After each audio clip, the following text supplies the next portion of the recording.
ये गाइस, राधे राधे। आज मैं आप सभी को अपनी जिंदगी का एक हिस्सा दिखाना चाहती हूँ, जिसके बारे में बहुत से लोग जो मुझसे जुड़े थे उनको पता है, पर कुछ लोगों को नहीं पता है। आज मैं आप सभी के साथ 5,000 की नौकरी से जो शुरुआत की थी और खुद का बिजनेस तक खड़ा करने तक का सफर, उसमें कुछ कुछ चीजें हैं जो मैं बताने की कोशिश करूंगी, और क्यों ऐसा हुआ वो भी बताने की कोशिश करूंगी। चलिए फिर ब्लॉग में आगे बढ़ते हैं, और ब्लॉग में बने रहिएगा। मैं पूरा विद डिटेल बताऊंगी कि क्या हुआ था। यहाँ पे सबसे पहले तो मैं सुबह उठ जाती हूँ गाइज, यहाँ पे दूध गर्म करते हैं और अपना जो प्रोटीन पाउडर है वो पीते हैं। उसके बाद फिर मैंने, अब गैस खत्म हो गई है तो फिर मुझे यहाँ पे दाल मैंने चढ़ा दी है। मसूर की दाल, जो खड़ी दाल होती है ना, वो चढ़ा दी है, ब्लैक वाली। एंड उसके बाद मैं आ जाती हूँ यहाँ पे, मैंने नहा लिया है, मैं नहा कर ही खाना बनाती हूँ। मैं आ जाती हूँ यहाँ पे सारे बर्तनों को, जब तक इंडक्शन में बन रहा है ना, तो सारी चीजें जब तक, मतलब दाल जब तक पक रही है, तब तक मैं सारे बर्तन इकट्ठा करके और लेकर आ गई हूँ। और ये वाली ट्रिक तो भाई मुझे बहुत अच्छी लगी, इससे मेरे बर्तन एकदम देखो कितने चकाचक एकदम हो गए, एकदम चमकने लग गए हैं। कुछ कुछ गंदे थोड़ा बहुत है ना, तो मैं एकदम ज्यादा रगड़ के नहीं धो रही हूँ क्योंकि टाइम का इशू भी है मेरे साथ में। बट बहुत क्लीन हो गया है। ये लोटा तो इतना मस्त चमक रहा है। और यहाँ पे ये प्लेट भी बहुत अच्छे से क्लीन हो गई है, बहुत अच्छे से साफ हो गई थी। और गाइज, मैं यहाँ पे सारे बर्तन को, जितने भी बर्तन है ना, उन सबको धुलने के बाद फिर मैं आगे इन सबको पहले पोछूंगी। ऐसे थाली में उठा के रख लेती हूँ, फिर पोछ के और उसके बाद फिर इनको यूज करूंगी, क्योंकि जो इनमें पानी होगा ना, उससे वापस से दाग बन जाता है, तो इसीलिए ना अभी इसको पोछ देंगे। फिर आ जाते हैं गाइज, यहाँ पे दाल पक गई थी, दाल को फ्राई करेंगे। चावल भी बन गया है, अब दाल को मैं फ्राई कर देती हूँ। और हस्बैंड को लेके आज यही जाना पड़ेगा। 3-4 पराठे बनाऊंगी बस, और थोड़ा सा सब, ये दाल चावल और पराठे, ये वाली जो दाल है ना, इसको इजिली हम रोटी के साथ खा लेते हैं, वो बहुत अच्छे से सब्जी की तरह ही काम करती है। तो यहाँ पे मैंने टमाटर कट करके रख लिया है, थोड़ी सी जीरे, थोड़ी सी मतलब 1-2 मिर्ची, जितनी आपको लगे उतना खाओ, और थोड़ी सी सरसों। उसके बाद मैंने डाल दिया टमाटर, क्योंकि अनियन गार्लिक नहीं खाते हैं तो फिर मैंने वो डाला नहीं। यहाँ पे थोड़ी सी नमक डाल दिया था, जिससे ये गल गया अच्छे से। और अभी मैं इसी में दाल को डाल दूंगी। ये देख सकते हैं, ये दाल मैंने इसमें पलट दी है। और अब इसको अच्छे से मिक्स कर देते हैं, थोड़ी सी 2 से 3 मिनट या 5 मिनट के लगभग इसको थोड़ी सी पका लेते हैं। मैंने अलग से पानी ऐड नहीं किया है, क्योंकि इसमें इतना पानी था कि ऐसे ही दाल अच्छी लगती है। इसके बाद गए, हस्बैंड चले गए अपनी ड्यूटी पे, उनका सारा काम कर दिया मैंने। वो चले गए अपनी ड्यूटी में, मैं आ गई अपनी अपनी ड्यूटी, जो मेरा रूटीन है, जिसके बिना सब कुछ अधूरा है। तो सबसे पहले यहाँ पे पूजा पाठ कर लेती हूँ। यहाँ पे मैंने लड्डू गोपाल को नहलाया धुलाया, वो स्नान वगैरह करा के उनका श्रृंगार कर रही हूँ। यहाँ पे मैं श्रृंगार कर लेती हूँ जल्दी से, फिर मिलती हूँ गाइस। तब तक के लिए जो भी मेरे चैनल में न्यू आए हैं, वो चैनल को सब्सक्राइब जरूर कर लीजिएगा, बेल आइकन प्रेस करके ऑल कर दीजिएगा। और प्लीज प्लीज लाइक करना बिल्कुल भी मत भूलिए। आप सभी से हम्बल रिक्वेस्ट है मेरी, दिल से बोल रही हूँ, प्लीज रिक्वेस्ट है कि लाइक किए बिना बिना मत जाइएगा। एंड चलिए फिर ब्लॉग में आगे बढ़ते हैं। यहाँ पे मैंने सारे भगवान जो को टीका उका लगाया, और अब यहाँ पे मैं, जो मेरा पढ़ना रहता है ना, तो सारी चीजें मैं पढ़ लेती हूँ, किताब चालीसा वगैरह। फिर हो जाती हूँ मैं तैयार। ये देख सकते हैं, मैं यहाँ पे साड़ी आज पहन के जा रही थी, क्योंकि मैं उस टाइम पे गाउन पहनी थी। और आज मुझे कुछ कपड़ा समझ में नहीं आ रहा था, वही जीन्स, वही टी शर्ट, वही टॉप पहन पहन के जी उड़ गया था। मैंने सोचा आज चलो साड़ी ही पहन लेते हैं, और अब मैं ये वाली साड़ी, ग्रीन कलर की, लाइट ग्रीन है, यही पहन के चली जाती हूँ। पास में ही तो पार्लर है ना। तो अब मैं यही पहन के जाऊंगी। ये देख सकते हैं, मैं अभी कुछ भी तैयार नहीं हो रही हूँ, क्योंकि वहां पे टचअप करना ही पड़ता है। तो मैं सोच रही हूँ ऐसे ही मैं जाऊंगी, बस अपना पर्स रखूंगी और मैं निकलूंगी। यहाँ पे सारी चीजें चेक कर लेती हूँ मैं पहले, कि है कि नहीं है। कुछ कुछ चीजें ऐसा होता है ना, कि कई बार मैं चार्जर भूल जाती हूँ, या फिर ट्राईपॉड भूल जाती हूँ, या फिर कुछ ना कुछ भूल ही जाती हूँ। तो फिर यहाँ पे चाबी वगैरह मैं निकाल रही थी, क्योंकि फिर चाबी भी कभी कभार घर में ही रह जाती है, बस गाड़ी की चाबी लिया और चलते बने।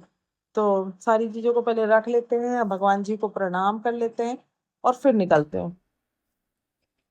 फाइनली गाइस पहुंच चुकी हूँ मैं अपने पार्लर, और अब इसको ओपन कर लेते हैं जल्दी से।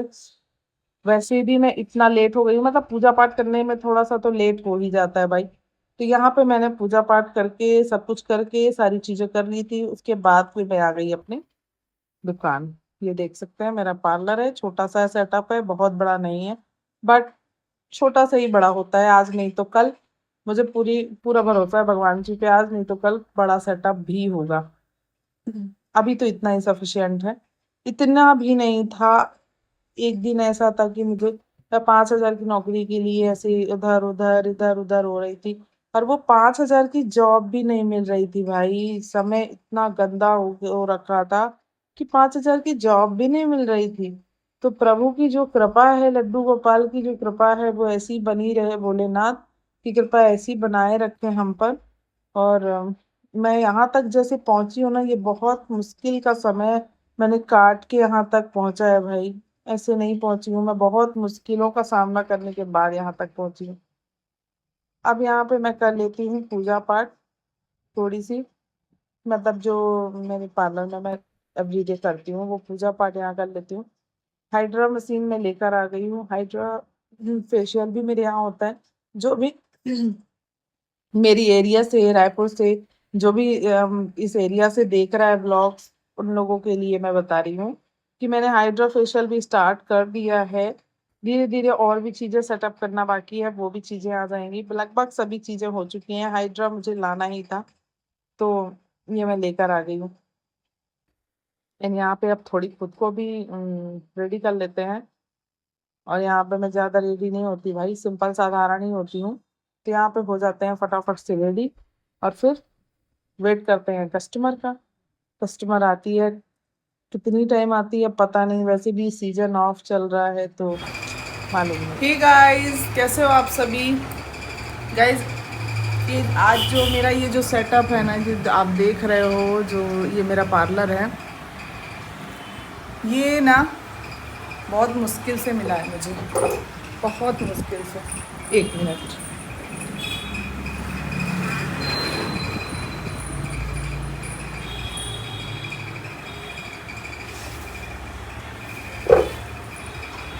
चलो अब बात करते हैं। मैं क्या बोल रही थी कि ये जो मुझे सेटअप मिला है ना, ये बहुत बहुत मुश्किल से सेटअप मिला है। मैं पहले 5,000 की जॉब, इनफैक्ट ऐसा टाइम था कि मैं 5 क्या, मैं तो 3,000 की भी जॉब मिल जाए ऐसा लगता था मुझे।